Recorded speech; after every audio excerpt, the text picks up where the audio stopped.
This was a terrible way to end the universe. I do not think you guys need to watch this movie at all. To be honest with you, skip it. The issue with Aquaman is that you can't tell me that we're following this hero. He has a wife now, and he has a kid now, and this is gonna be the first time in the DC universe that we actually see that happen.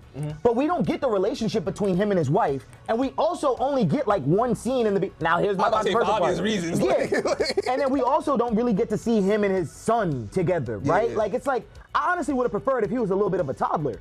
A little older, right? Yeah, like you know, it calls for a major time skip, you know? They should have either recasted Mara or gave her the amount of time that she needed in the film.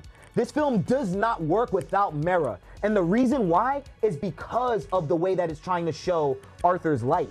He's maturing in a different way now. You need to show his wife.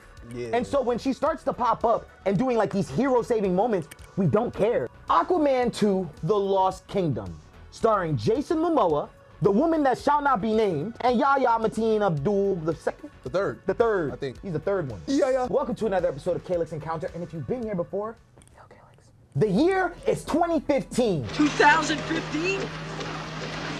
You mean we're in the future? And a beardless version of me and Quan are huddled around a computer screen, and all we see is the magnificent Unite the Seven poster. But who is it? It's Aquaman. But it's not the traditional Aquaman. It is Jason Mamoa, the big Momoan Samoan. The big, you stupid. The big Samoan guy with a trident that just came out of Game of Thrones with tattoos, and we just came out of the movie Man of Steel about 2 years prior. And we know we're in good hands because we got Fiora, we got actual Superman fighting. So we're like, oh, this is gonna be dope. With an Aquaman that people will finally take seriously. Then we fast forward to 2023. Oh no. Damn it! We got our current Aquaman 2: The Lost Kingdom. I want to be a little bit more positive about this just because I'm a big DC fan, right? I would like to start off with the positives. So Aquaman: The Lost Kingdom follows Arthur Curry as he tries to balance out his relationship, fatherhood, and being Aquaman / King of Atlantis. His number one hater, Black Manta, comes back from the dead or wherever he came from, and he's trying to find a way to fix his suit so that he could kill Aquaman for Aquaman killing his father, even though, did Aquaman really kill his father? He let his father die. He let his father die. That's not the same. He killed Daddy. He literally could have saved him. He let him die. Zack Snyder's Aquaman though, like come on, what did we expect? Like come on. This is what I liked about the movie, bro. I like the use of wide shots in this movie. Whenever there's action on screen, James Wan uses this like 14mm lens, and you just happen to see. I'm glad I'm not the only one who saw that. Yeah, you just see the environment, and it's just like as wonky as it is a breath of fresh air. My one positive and only positive for this movie was Black Manta. Hold on, not talking about his motives. Because it was mind control. Black Manta himself was the main reason I'm like, yo, I enjoy this character. Like, I would like to see more Black Manta. That sucks because we're not. Oh, I do also have another positive. I like the relationship between Patrick Wilson and Jason Momoa. Like, I could believe that they're half brothers. The problem becomes that it feels like it had its life force sucked out of it. I was gonna say that too. You wanna know why? Why? The reshoots. I feel like the original movie was probably 10 times better than what they said. Yo, let's change it and make it this instead. Honestly, bro, this film was very bland, and the worst thing I think you could do in movies is just have it like this. I was watching it, and I kind of wanted to fall asleep, bro. And I feel so bad because I'm a DC fan. I prefer The Flash over Aquaman 2 any day. And this further emphasizes why I think this was a studio-made film. This was not a James Wan film, bro. I could agree on that. This was not James Wan. I could agree. There was literally one scene where I was like, okay, this is that James Wan I've been looking right. for. Was it more towards the end when it was like moving around and the camera was? Yeah. I'm like, oh, that's kind of dope. That's kind of dope. Now, look, my only issue with that, I kind of wish the VFX was a little better because I'm like, bro, y'all had 2 years, but I saw the vision. Yeah, those are some of my concerns about the film because I feel like what's happening is that DC is so afraid to dig deep into emotion. And like, this is the last DCEU film. And it felt like there was no stakes. And that's why the movie felt like... It was literally just a ride. Bro. It wasn't like... It didn't have any ups, no downs, no nothing. It was just, you're sitting in a seat and you're just watching it. The guy sitting next to me, the way he put it, he said it's a Saturday morning cartoon.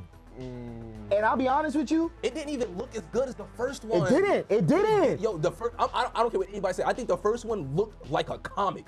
The first one was at least, I don't know how it reached $1 billion, but the first one was at least entertaining enough because it was like, oh, it's Black Panther underwater, Thor underwater. My biggest thing, going back to what you were saying about the stakes, I'm just upset that you literally had and I don't want to blame James Wan. Right. This is studio, Yeah. but you have The blueprint. the blueprint, literally. You feel me?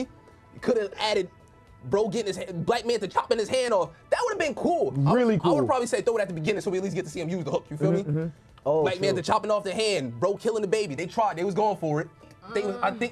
Bro was here with it. He wanted to do it. I think maybe he actually did do it, but because of reshoots, and remember people was leaving the theater feeling queasy, they may have actually changed it. Oh. Yo, imagine killing a baby on screen that way, bro. That's insane. No, okay. I would have preferred that just because the stakes are there, but to show killing a baby like this on screen with a big ass knife, that is crazy. I think there's something like you can't show babies in peril or something like that in Okay, movies. that makes a little bit of sense. I'm trying to remember. We could Google it. I've seen movies where babies die, like people kill babies, but it's always implied. It's never Like shown. Nah, Yeah. bro had the knife instead. Like they be pushing fucking PG-13 movies, like yo, kill that baby, dog. It is PG-13 and they wanted to marvelize it. That's what this movie is. It's marvelized. Yeah, we should have lost a hand. I don't think James Wan was happy about this. I don't think so either. Yeah, because I remember there was a rumor that James Wan actually wanted to sue them for chopping up the film so much, but I don't know how much you could actually sue when it's a studio film. Overall, I just feel like this film was anticlimactic and stuff was just happening. Like it was like, oh, we need the blood of an Atlantean. And then he punches him and then there's the blood. And then there's the big Dark Lord and then it just stops. But it's just a shame to see, bro. Like this is the end of the universe that we were so excited for. Not a single League member pulled up to the unveiling of Atlantis. Like what? Oh my gosh, like, Bro, I would have been satisfied if Lex Luthor was even there. yo, to be honest, that would have been cool. Anyone. That would have been cool. But look, watch this, right? This is the way I put it, bro. I want to build a time machine to go back to the younger version of us and let them know that this franchise that we love so much, Does nothing.